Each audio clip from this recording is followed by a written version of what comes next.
We're live.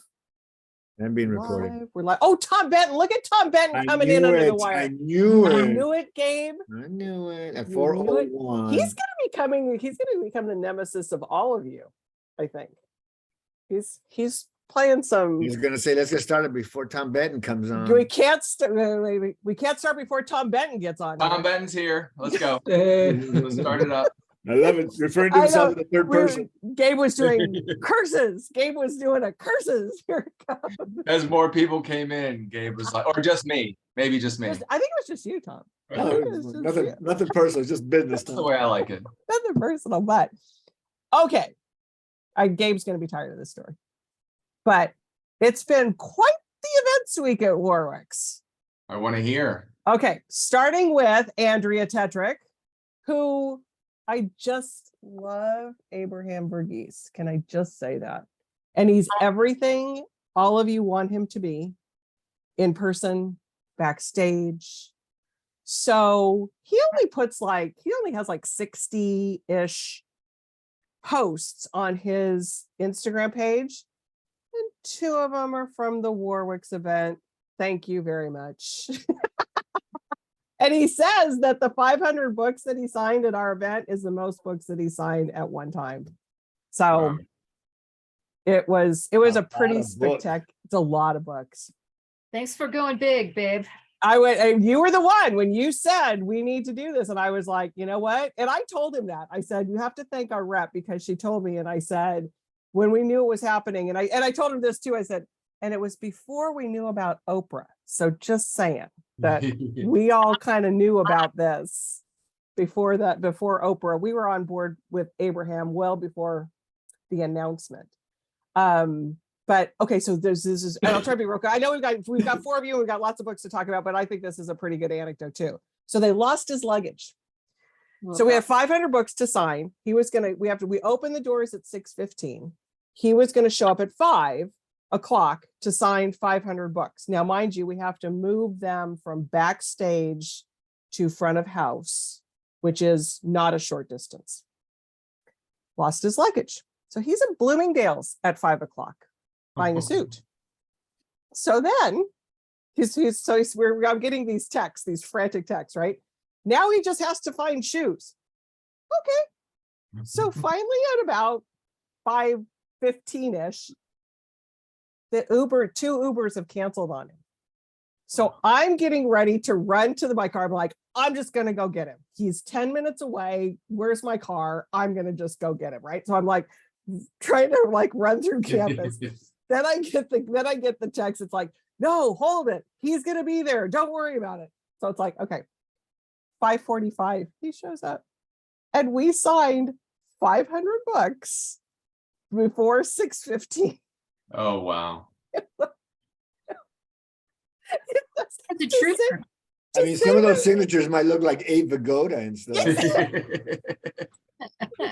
They're not getting my real signature. I said, I don't care. And look, it's your pen. We were taking pictures. It's like, proof that you're signing me. Literally, my hair was just like, I mean, it was, yeah, but it was awesome. But the week before, and I don't know if Arlene is on here with us, we had Stephen Rowley. Right. So Arlene, I love you. This was her first out in public event since the beginning of the pandemic, was to come and take Stephen to dinner and come to our event, which I just think is awesome. That's fantastic. So yeah, so that was a trooper. And then I was at just this lots of people.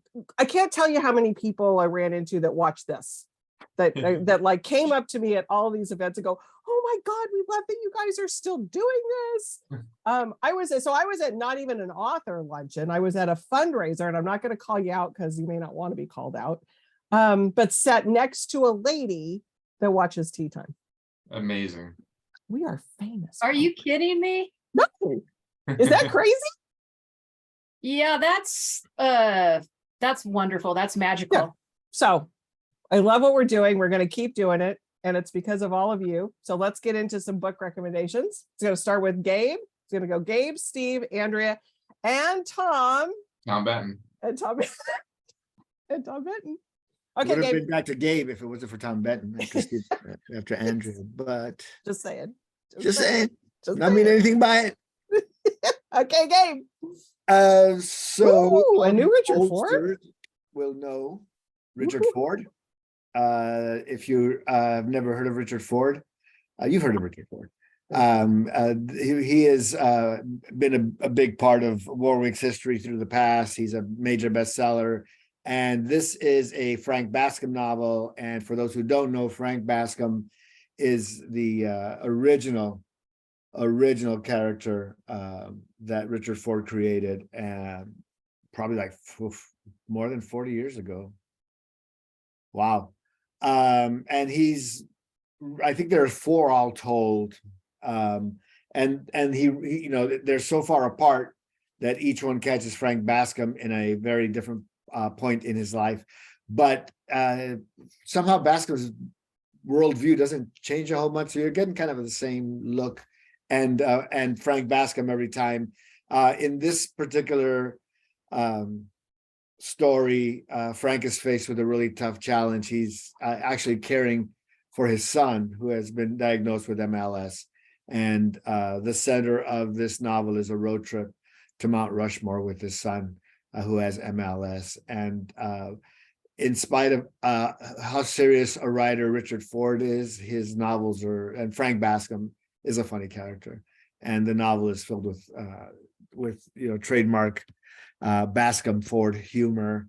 I think the subjects treat it really well. And I don't know how many more books we'll have with Richard Ford. Russell Banks just passed away. He's an author that was with us for a lot of years. He's been doing this a long time. I guess he's not that old, but you never know. But I love this package. It's very understated, I think. It's not a particularly big, fat book. It's a real digestible novel. And I think it'll be a lot of fun for people who want to catch up with Frank Bascom and Richard Ford. And I don't think you have to have read, and I know you don't have to have read the Sports Writer or Independence or any of the books Okay, that's what I was going to ask you. that lead up. You can read this one alone. Yeah, it's really interesting. Okay. They're very self-encapsulated stories, and it's not so much an evolution of the characters, just age brings certain circumstances that Ford really exploits really well. So I think it's kind of like the same, but always different, and the times change. But Bascom's a pretty consistent character. Okay, so I have a funny Richard Ford story. Go ahead, Tom. Well, I was gonna say it's a little bit like Updike and the Rabbit books. It seems like he would Updike would check in with Rabbit periodically over his career. Yeah. Well, Richard Ford isn't really hard on the eyes. So he was at like a BEA or a Winter Institute. He was at something. So of course, Adrian and I, You have a little crush on Richard. we have a little crush on Richard. So we On like Rick, march on Rick.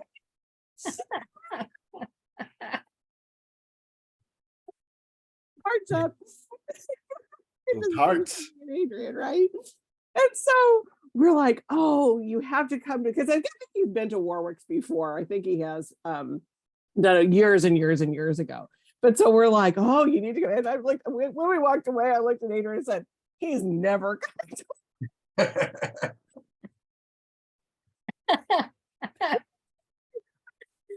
It's far away from those two. Scared him women away. as possible.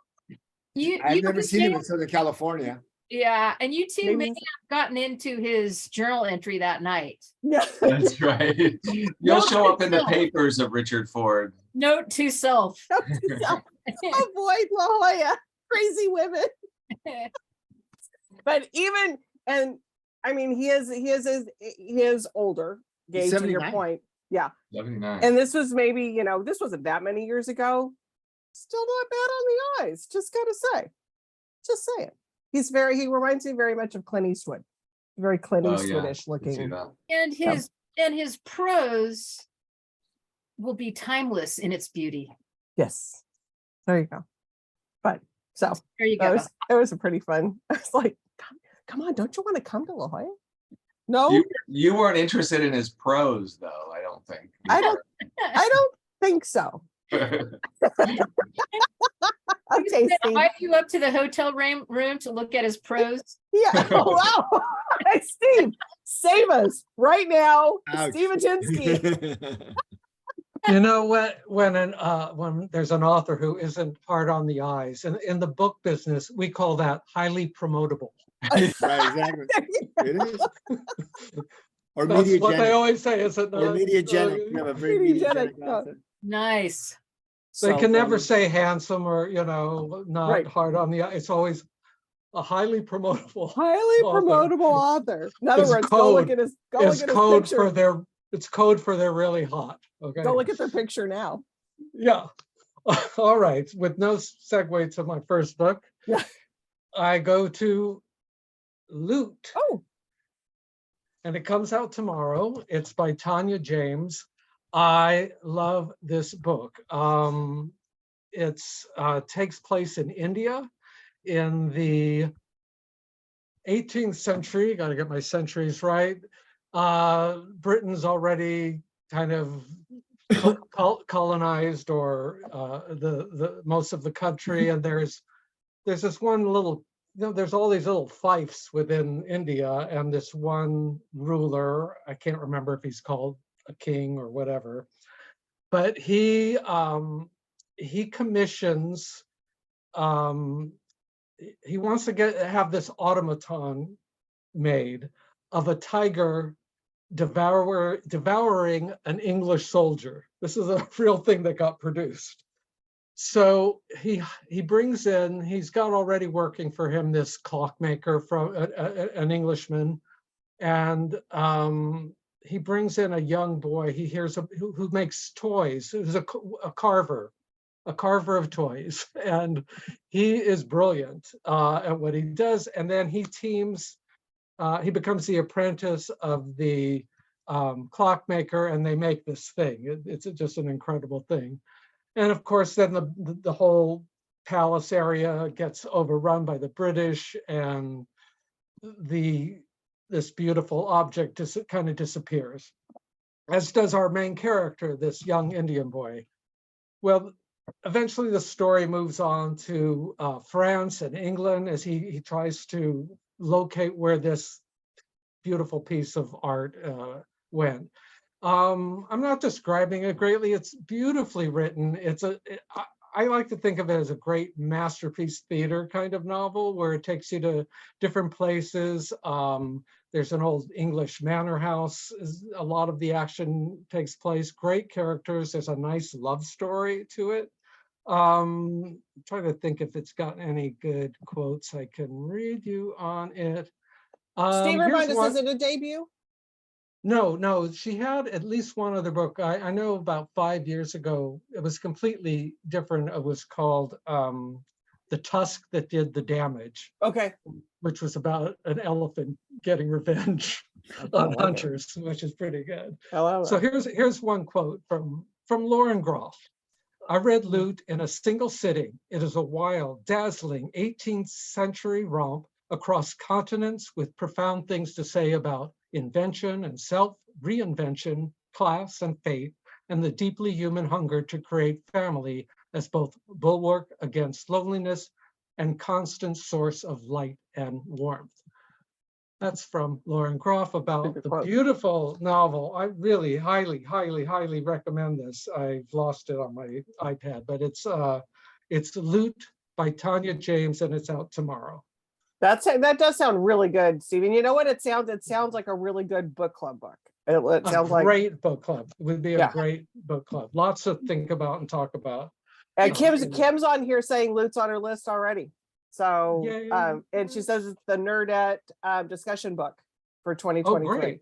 So already Excellent. And Beth's been looking forward to it too. So there's lots of people out there that already know about it. So Oh, I'm glad. yeah, awesome. Sounds like a lot of fun. It's very Warwicksian too. Yes. Yeah, for sure.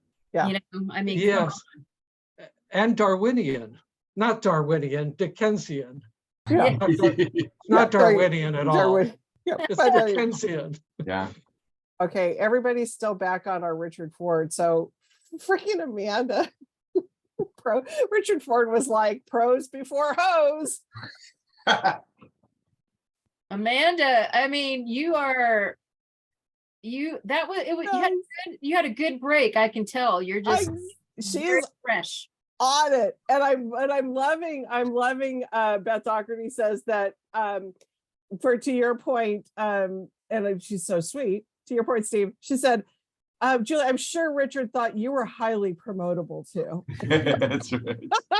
I don't know about that, but thank you, Beth. I will accept the compliment. All right, we're having some fun here today. All right, Andrea. That's cute. Okay, of course, now I'm okay. See, I'm gone a week or two and I can't even like. I know you and me both. Yeah. I got to get back in the swing of it here. Yeah. I want to talk about. Oh, yes. Yeah. A Quitter's Paradise by a fresh new voice on the scene. This is a debut novel, Alicia Chang, excuse me. It was on sale June 6th. It's $27.95 hardcover from the Sarah Jessica Parker imprint under the Zando umbrella. And we're very excited about this one. It's getting some great attention across the board. Sarah Jessica Parker was just on last week, was just on Good Morning America to talk about it. You know, the first East Coast events, she was in conversation with Chang. And this is SJP. It's her inaugural book on her imprint. So it's nice to see that it's getting so much great attention straight out the gate. And this is a really amazing and funny debut following a millennial's struggles as she's basically just trying to avoid the fact that her mother has recently departed and not really dealing with her estrangement from her family as well. And so it's basically a fresh millennial take on grieving, the grieving process. People are comparing this to God, what is it? God, I'm drawing a blank, you guys. All right. I'm crying at H Mart. There you go. Oh yeah. And it's just so that's a really good comp, I think. What else? I'm drawing a blank. But anyway, there's all this great new attention coming down the pipe for it. LA Times is going to be doing a review soon. The New York Times, NPR named it a summer read. So this is just a special little book, and I hope you can pick it up. Yeah, it's getting. I've seen a lot of it, and Beth's on here too. Loving the cover. The code's good package. It really looks good. Let's see. My Year of Rest and Relaxation. That's another one that has been. Yeah, that's been it's been compared to, and you guys. Goodbye Vitamin is another one that Beth says might be similar to. Yeah, and My Year of Rest and Relaxation is done pretty darn well at Warwick, so I think this will have some resonance with your readers there. So. Yep. And Sarah, what I do love about Sarah Jessica Parker is that she is a discerning reader. I mean, she does have a good, she's not just a fluffy reader. So I like that about her. Right. Am I wrong that they started that at Random House? And then I remember she got a lot of attention for the books that she did. I don't know, it was one book or more, but she did, I think, one or two. But I'm wondering if it was because I think it was under Hogarth. Yeah, which was Molly Stern. And Molly Stern is now Zando. So she wanted to go with Molly Stern, which is nice nod to Molly and her program. Right. But I remember how well received The I book- can't remember her think of first the one. book, The but- first one was it was an author. Her first name was Fatima. Fatima. Yeah, Yeah, Fatima, yeah. and I can't remember, but it was good. It was really good. So this has some chops. I will bet this has some good chops to it. So thanks, Andrea. Yeah, so yeah, and I think it's a really nice way to start. So just nice to see this from Zando. Another little feather in their cap. Just before we get to you, Tom, I just wanted, because I missed the one, Andrea, where you talked about the lost journals of Sacagawea, yeah. Sacagawea. That was like one of the only books that I picked up from Winter Institute. I still haven't gotten to it though, but it sounds so good. And I'm so glad that you talked about it. Oh yeah, well, I want to talk to you after you read it, and Okay. yeah, that's Yeah, an important 'cause- book, I think so. yeah, I think so too. So it was one of those where I was just like, the line to get it was incredible. And I was just like, if I don't want it signed, can I just get one? And you did. And I did. Okay, Tom, sorry. That's okay. So my first book is out tomorrow. Oh. What an Owl Knows: The New Science of the World's Most Enigmatic Bird. So this is by Jennifer Ackerman, who has done bestseller. Their biggest bestseller was The Genius of Birds. That was the first book we did. And then Birdway, also very successful. People love books about birds. And she's an excellent writer about the natural world and especially about birds. So she's a great science writer. And owls have this hold on the imagination and always have, both through literature and history. She talks about the famous people who've been obsessed, including Florence Nightingale, Teddy Roosevelt, Pablo Picasso. And then there's a librarian at the Metropolitan Museum of Art who collects owl images throughout history and also has an owl tattooed on her body. So owls hold this, and they're also have been hard to learn about by scientists because they're nocturnal, they're quiet. So the advances in technology have really advanced our knowledge of owls. And that's really that's the subject of the book, is how much more we are learning about them, their communication skills, their intelligence, there's lots of new things that we're learning we didn't think owls did. We're learning that they do through the technology that lets us view them at night, especially. So it's really a fascinating. So if you love birds, if you're fascinated by owls, this is a great addition to the canon. What an Owl Knows. She wrote a great piece for the New York Times, and it was about the silence of the way the owl's wings are structured. That makes them really silent. And she said that the designers of the bullet train, Japan's bullet train, have used the understanding of the comb-like serrated wing of an owl to model a structure for the train that diminishes the loud sounds from vibrations. So it's that sort of thing that, the influential owls have just been very influential throughout history in so many different ways. So That's amazing. It's really cool. It's a really cool book. I love I'm one of those that always loves all the owl like TikTok things that people put on, because the owls are trippy. They are They are trippy. Yeah. And part of it is the also- nighttime thing.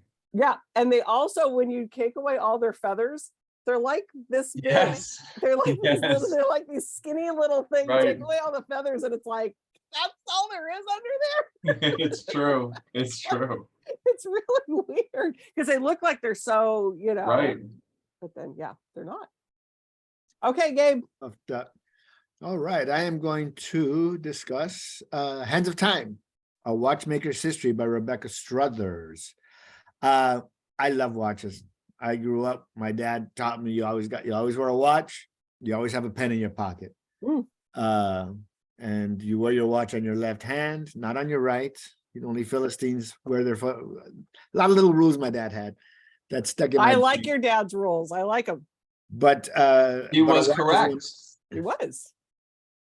And so I had my first watch was a Timex when I was in second grade. I got a little Timex with one of those metallic elastic bracelets that I lost. And then I got a cool Timex that was a leather band. Lost that at the beach in Palos Verdes. That's And where I grew up. I know, on a school field trip. If you see my watch. I'll find it for you. Maybe I have it. So I grew up with watches. I was the only kid in second grade playing basketball with a watch on. So I had to read this book, and it's fascinating. I thought it was fascinating. Some people claim that timepieces may have meant more to the evolution of our world than the printing press or the wheel. They regulate time. I mean, watches regulate, clocks regulate time, how you eat, when you sleep, when you work, getting to the moon, it's all timed out by time. So the author, Rebecca Struthers, makes a really interesting, some interesting claims about time and about timepieces and their importance. But she comes from a line of watchmakers. Her father owns Struthers watchmakers in the UK, which is they create, small runs, small timepieces. Their craft, their works of art, their crafts. They're not just cranked out mass-produced watches. So she's got a really interesting take on time. So this is a little bit of her autobiography. It's a little bit biography of some famous timepieces and watches, which most people have never heard of, but it makes you go, watches have been in space. Watches are on every Formula One driver. They're on the astronauts. We go to Everest. There's a watch on you because you got to know when to get back and when to turn or perish. And so she's got all these great anecdotes in here. I just found it a really quick, not quite 300 pages of a lot of fun on the world of time, the importance of time, the importance of watches. At this point in time, I have like a watch box of like 6. Here's my watch box. I don't know if you can see it. Oh my gosh, yeah.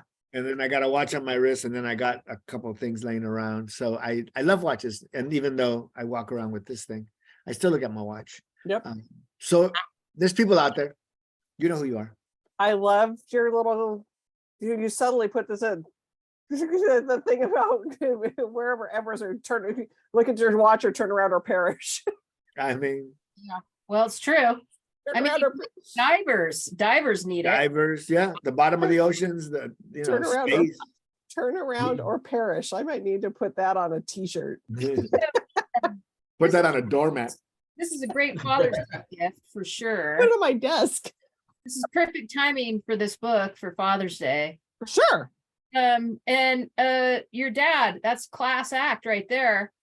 Oh, Gave, and a handkerchief in your Oh, right there you pocket. go. Wallet in right, your left yeah. pocket, handkerchief in your right pocket. Yep. but that's been- I do take umbrage with his wearing a watch on your right hand or your right wrist as being you're being a Philistine, because as a left-hander, as a sinister-handed person, Exactly. I always wore I don't wear a watch anymore, but when I would wear a watch, I would wear it on my right wrist, because if you're writing or something, it's just easier. Yep. Yeah, He might have made an sense. exception for left. And well, that's what I asked him, and he's like, "But if you look at the make," and so this was back in the day, all right. So remember that. So he goes, "But if you look, you wind the thing is on your other. If you got Oh, it's on the right hand side. It's Yeah. all, you had to take it off to wind it. right?" Yep. So he goes, "That's why you wear it on your left." So he even had if thought you're- it even if through. you're left-handed. He was not buying it. All right, Steve. Excuses. Okay. He was Um, buying it. Next up, I have a debut thriller, psychological thriller called The Quiet Tenant. Clemence Michelin. I Ooh. probably butchered that, or maybe I got it Or right. maybe you didn't. I might have gotten it right, but I'm not going to try to say it again in case I did get it right. Okay. This is kind of a Gillian Flynn kind of thriller. It is the serial killer. His name is Aidan Thomas, and the book is told in different voices. One is this woman who he's kept captive in this, kind of shack type place for a number of years, and he hasn't killed her. For some reason, he's left her alive. He's killed a bunch of women before her, but also it takes him out into the public. You hear from his wife, his daughter, friends, and it's almost become cliche, but the great guy in the community, the family man, that everyone, no one would believe that he's been murdering people. So the book kind of explores his psychological impact of his crimes on these women in his life, and the bonds that the women that give them the strength to fight back. Because later on, Rachel, the one he's been holding, has contact with his daughter. So there's a lot going on here. Really, a lot of my fellow reps just think this is one of the best thrillers they've read. Yeah, Julie's making a face. I know it sounds like, oh my God, it's when you read it when you're cringing. Well, it's well written. It's a well-written thriller, so yeah, I don't know if I have any more to add, but keep an eye. It's been getting good reviews. I think it's gonna do very well. Here's the thing, if reps like it, that Yeah. speaks volumes, because they read a lot.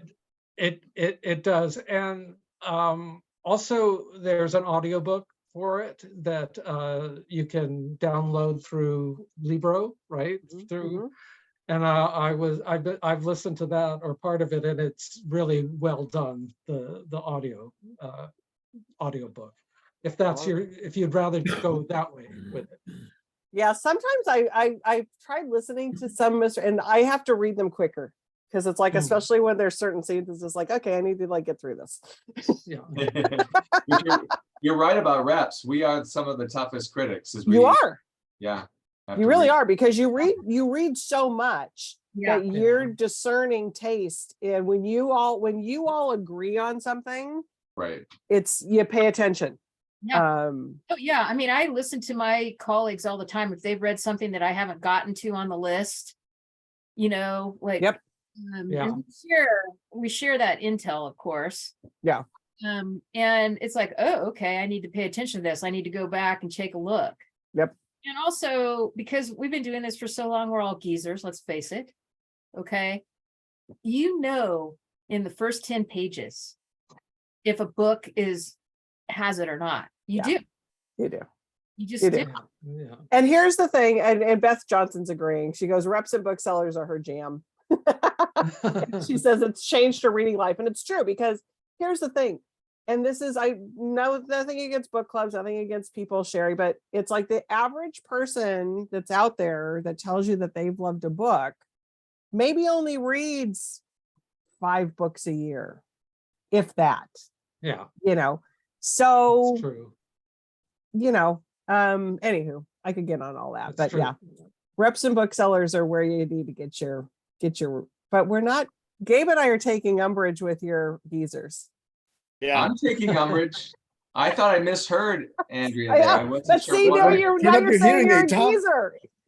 Adjust the hearing aid, Tom. I think she said Weezers, like we have trouble Wisers, breathing. wisers, she was mispronouncing wiser. What? What? Geezer, Geezer, geyser. All right, Andrea, save me now. Okay, I am going to talk about a Europa Editions Ooh. book, Road to Ooh. Dalton, by debut novelist Shannon Bowring. This just was out last week as well. $18 trade paperback, so it's a trade paperback original. And this is an American author. Not often does Europa, who's all about translation and international literature, bring one in, reel one in from the States. And so that is right there, that this is a special book, and one needs to sit up and pay attention. Booksellers agree this is a June Indie Next pick. And it's just a masterful debut about small town American life. Now get this, I'm not going to tell you any more than this, because I do think that you need to go out and take a look at this. This is also very much a book club book or one of those books that you buy 6 copies of and give to your friends. One of those types of books. Mm. That's the kind of book this is. Richard Russo says, and you know, you gotta love Richard Russo and his chronicling of small town American life, right? He says, this is the kind of book that too often flies under the literary radar these days. Measured, wise, beautiful, but make no mistake, beneath its smooth surface, there lurks a gripping story and people worth caring about precisely because their joys and sorrows are so intensely private. It takes a gifted writer like Shannon Bowring to pierce the veil of that privacy and reveal both them and ourselves. That's really nice. And I mean, it's just getting those kinds of, endorsements across the board, and booksellers loved it. Like I said before, The Road to Dalton, this is an easy book to take a chance on as a trade paper original at $18. So Love it. And let's not forget, Europa is who brought us Eleanor. What's the Ferrante? yeah, all of the Elena Ferrante. Elena Ferrante, and one of our Hedgehog. one of our Exception, favorites. postcard, and The Barrett. postcard I mean, um, just it goes on and on. goes on and on.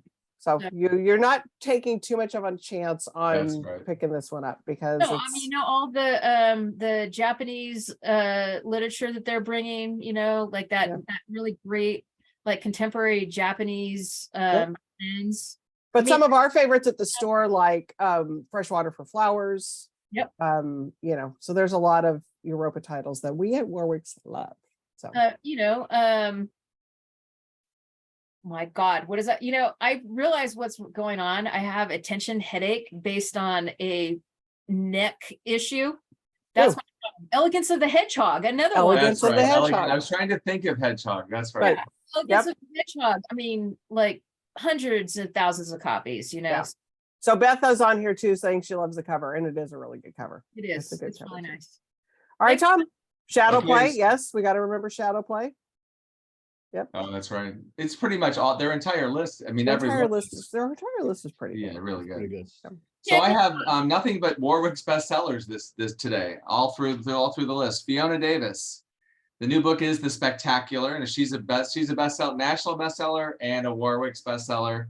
She writes the formula is really well done. It's taking a New York institution or landmark and telling the history of it, through in a novel. So in the new book, this is The Spectacular, of course, that's Radio City Music Hall. And so you have a character who is slowly drawn into the world of the Rockettes. So you learn the ins and outs of the Rockettes in the 1950s. And she always has, I think, a dual storyline, a contemporary storyline looking back on the past. And then there's the Radio City story and the Rockettes. And then there is based on a true story, which I'd never heard of. It was the Mad Bomber of New York City in the 1950s, from the 40s through the 50s, and they finally arrested the bomber, but it took decades to find the bomber, and so that's sort of happening in the background of this time period. So that's an interesting side story that she brings to the fore. I'd never heard of that Oh, story. me either. No, so this is going to get a lot of the usual attention. Magnolia Palace was a Book of the Month Club selection. Lions of Fifth Avenue about the New York Public Library was a Good Morning America pick. And then the last thing is, I love this. The reason she came to this story was that a fan wrote her a letter, and the fan was an 81-year-old former Rockette who wanted to tell Fiona the secrets of Radio City Music Hall. So like the hidden rooms, a secret apartment, all that stuff. And then that set Fiona off into research. And now we have the book, The Spectacular by Fiona Davis, on sale tomorrow. Yep. And Beth's on here saying that Fiona Davis is a great summer read for her. She's already ordered this one. She's already excellent. ordered this one. Yeah. Because Yeah, she writes perfect about for New summer. York. It's really fun the way and good the way she writes about New York. Right. I love that. I don't always love like formula kind of writing, but I'm so fascinated by New York City and all these different landmarks. The Frick was one. Right. New York She Public picks these Library. ones that you just like, she just like does that little deep dive into where she brings Yeah. out all these things that you wouldn't just, it's not common knowledge, you know. That's right. Kind of like Yeah. the bomber. It's like none of us knew sitting here. Exactly. Right. You know. But I sent me down a Google, hole. You go down the rabbit hole. Right. I love a good book will take you down a rabbit hole. I love that. And I can't, Beth, I think it was you that was on here trying to get the postcard. Yes, the postcard has been very popular. We are working on getting them back in stock. So be patient because it's worth the wait. And Arlene saying Fiona has a great map of New York City with all the locations of her books. So when you go to visit, you could do that. It's kind of fun. That's really fun. All right, lightning round. Gabe? Okay, I picked my Start us most off. difficult book for the lightning round. Apologies. Oh, I have a feeling we're not going to be very lightning then, are we?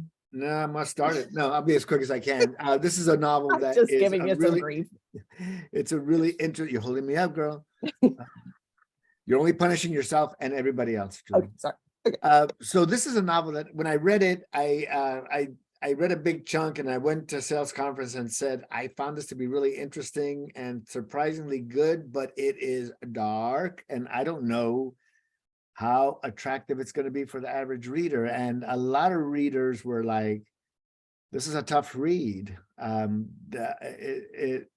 Louisa Hall's a really interesting writer. Her first novel, Speak, is all about math and sound, and it's brilliant and it's all over the place.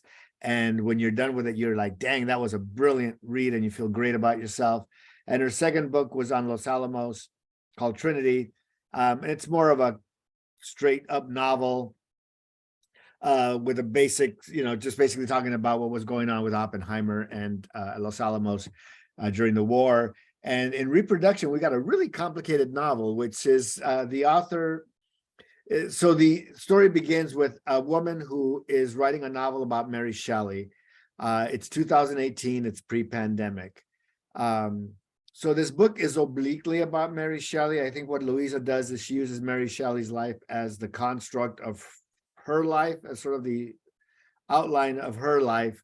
Mary Shelley suffered a couple of miscarriages, suffered a near fatal miscarriage. And the author of the book on Mary Shelley is, in her life, we see that she is struggling with pregnancy and keeping a pregnancy, and she has a miscarriage, and she takes it hard, and then she actually is able to conceive. So the story is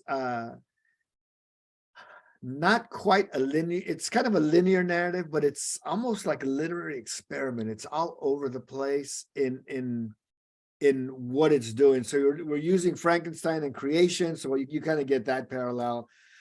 She kind of parallels her creation with Dr. Frankenstein's creation. The Kirkus Review, I just have to read this because I've presented books like this before. Okay, blah, blah, blah, blah. If the previous sentence, obliquely about Mary Shelley, but it's not the novel. If the previous sentence makes you wince or cause your eyes to roll out of your head, you probably will not enjoy the novel. That is this novel. And a quote is, it begins, I would work on a novel by Mary Shelley in 2018. I was pregnant for the first time. So begins this novel that is obliquely about Mary Shelley, but is not that novel. So it's not a novel about Mary Shelley at all. It's a novel about reproduction. It's a novel about the dangers of reproduction. It's a novel about, it's not the safest thing in the world to have a baby for children or for the mother. We live in a country where we have certain states that have a maternal mortality rate that's comparable to war-torn nations or failed states in certain red states. We live in a time that this story takes place. It's in the middle of all of a sudden it starts in 2018. All of a sudden she's in the middle of a pandemic, and she's looking at this world that's in turmoil. That is what 2000 to 2020 we were such a mess, and so this book is picking up the remnants of that mess and that world that we're living in, climate change and the fight about climate change, and all these things come into this one novel. And so it's it's an interesting read. I think Louisa Hall's brilliant. I'm going to read whatever she writes. There are a couple of authors like this who are not always can be a little challenging to read. Subject matter, but there's a brilliance to this book that I couldn't deny it, for at least for me. Yep. It Dark sounds, I just wrote it down. I need to pick it up tomorrow because it sounds really good. Yeah, I mean, that Andrea Barrett says that it has the force of myth is pretty amazing. Right. I should have read that Andrea Barrett quote, because I think that Andrea Barrett quote is really telling. Well, and her other book, Speak, was, go ahead, read that. I kind of have to move you. Want me to read it? What a brilliant novel. I was moved, troubled, enchanted, hardly able to breathe as I read Hall's dazzling and original tale has the force of myth, embodying the monstrous challenges of reproducing in our strange new world. And it is a strange new world. It's like a lot of people It is. talking about, like, how can you think about bringing a kid into this world that we have? But you know what? I think that might have always existed. I know. I think that's there's probably every generation that feels that way. But her other novel, Speak, was sort of the same. It was, it was not a tough. straight, easy to navigate novel. Right. You paid off. It was, yeah. But yeah, And it was exactly. really fun to read, though. That was Yeah. a little, yeah. But I've she's a gotta, good- I've gotta check Ms. Hall out. I don't know. She's not on my radar until now. So thank you, Gabe. I'll send you a speak, and yeah, Speak is one of that too. Okay, Steve. Okay, last up for me is Helen Ellis, Kiss Me in the Coral Lounge, Intimate Confessions from a Happy Marriage. Helen Ellis, we've done, I think this is her third or fourth book of humorous essays, basically, from her. And the first one was, she's from the South, and the first one she did was Southern Lady Code. Mhm. And even though now that one was all set in the South, but her other books have been all over, in New York and other places. But it's been hard to, because of that first book, it's been hard to break her out in other regions other than the South. It's one of those weird things that sometimes happens Yeah. in publishing. So this is about her marriage. I mean, all these essays are about her marriage. She's 20 years in. She's still adores her husband. And then she just paints a portrait of their marriage. And the title comes from her house, which is painted a room in their house. It's a brilliant Sherman-Williams sunset between pink and orange. And when they got the apartment, it was going to be the guest room or the second room, but they hate having guests. So it became this thing where they had, for fun for them as a couple and things to do. So it's, I mean, I don't, here it says, in this essay collection, Helen teaches us how to stay in love. These aren't just about the first bloom of new love. These are about a lifelong marriage and love in middle age. So, Uh-oh. You muted yourself. I'm There you back. There you go. She's just very funny, and she hasn't gotten her due, I think, on the West Coast. So I hope people will pick this up. Kiss Me in the Coral Lounge by Helen Ellis. So I take it the guest bedroom is the Coral Lounge. Yeah. Yeah, exactly. I love it. I guess I didn't make that clear. No, you did. No, you did. It was just like, but it's good. sounds fun. It sounds good. All relate to this, the subject matter, as we all are geezers, and Andrea. trying to conjure up like romance, as we move into like the second or third decade of our like marriages. So, All right, give us your lightning pick. Quick on That depressing quick note. on the That teaser, depressing note. man. Jesus. I'm just joking around. Of course we do. I Oh, this is supposed to be good. yeah. And you know what? I really don't feel old or anything. I just don't like either. to move around. Me too. Yeah, so I want to talk about Hedge.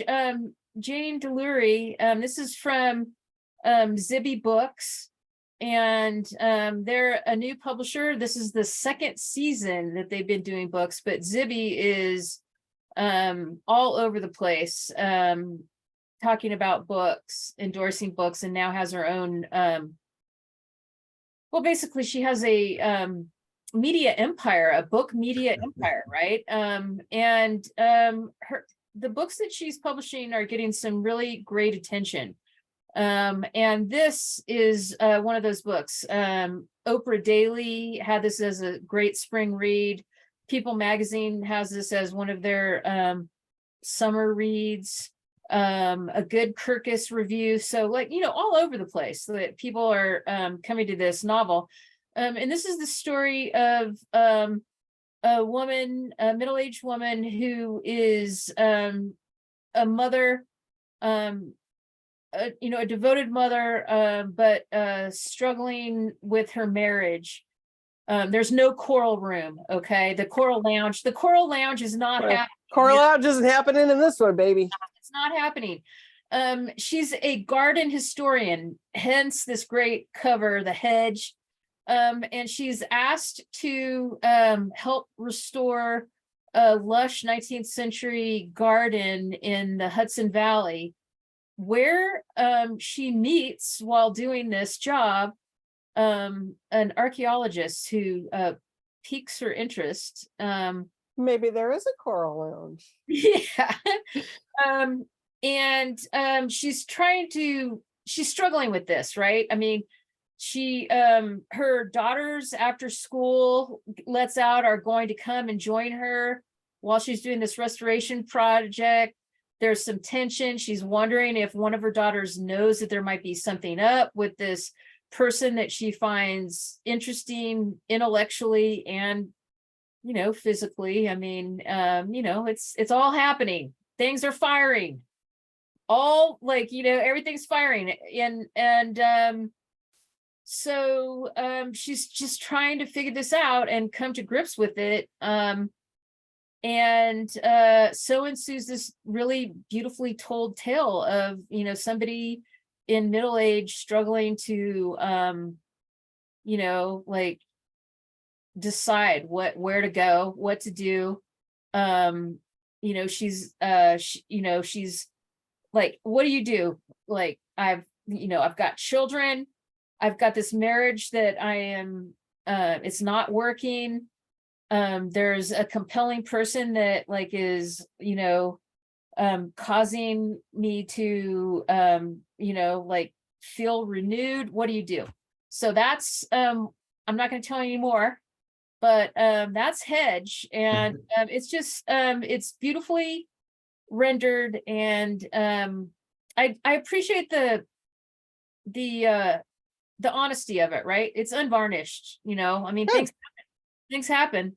And everything is firing. So that's good. He sounds highly promotable. He's an archaeologist. Did I say he's an archaeologist? And he Highly promotable archaeologist. notable.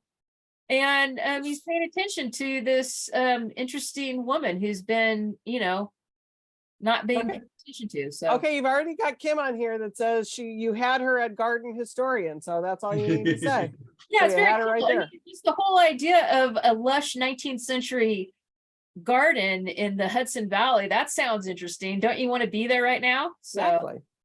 All right, Tom, bring us Okay, home. so keeping this geezer young There you is go. learning new things all the time. It's true. One of them is, like, we used to discover chefs and cookbook authors in restaurants and the Food Network, television. Now we discover them on TikTok, YouTube, Instagram. So, and DK is sort of on the cutting edge of these cookbooks. We did Joshua Weissman's cookbook last fall. That was a huge New York Times bestseller. We have more coming later this summer and then this fall. But right now, tomorrow, Joshua Weissman, or no, that's the other one. Nick DiGiovanni's Knife Drop. So he is as I say, a YouTube and TikTok phenomenon. Huge, you can tell. Do you see how young he is? He was the youngest ever finalist on MasterChef. He came in third. I think he was still in college when that was 2-3 years ago. Wow. He was still in Coming in college. third, still a good run. I know. I mean, amazing. And there's a Gordon Ramsay forward, and so since graduating from college, being on MasterChef, he's become a celebrity, social media star, and now cookbook author. He has 22 million followers. It's amazing. I'm still learning all this stuff. Wow. So it's a gorgeous cookbook. It's, it's filled, it's very clean. The design is very clean, but DK always, in DK all does of good. their books, make sure that, it's a beautiful, you can depend on it being a beautiful object.